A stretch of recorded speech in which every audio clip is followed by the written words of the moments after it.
Number 6 اتنے میں اسے کھیتوں سے سرسراہٹ کی آواز آنا شروع ہو گئی۔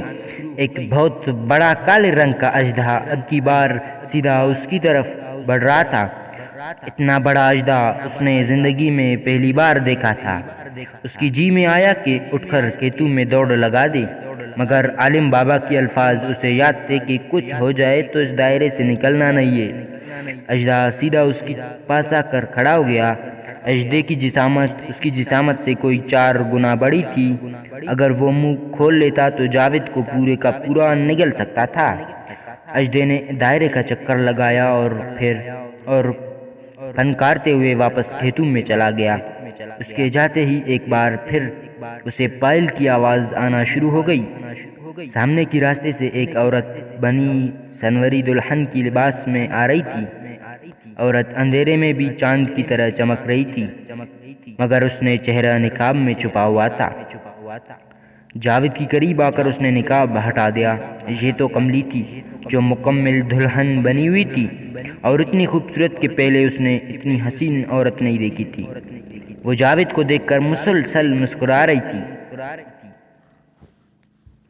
آؤ جاوید، ہم اپنی دنیا میں چلتے ہیں جہاں کوئی نہیں ہوگا، آپ ہوں گے، میں ہوں گی، اور ہماری محبت۔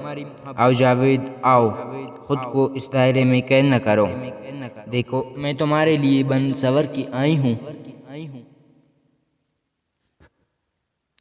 دیر نہ کرو، آؤ آؤ آؤ۔ وہ مسلسل اسے پکارے جا رہی تھی۔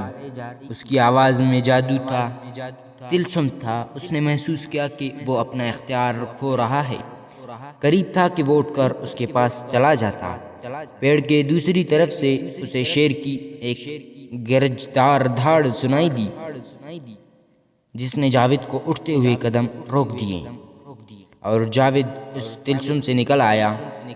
وہ کملی نما عورت غصے میں پاؤں پٹکتی پیڑ کی دوسری طرف چلی گئی جہاں عالم بابا گئے تھے۔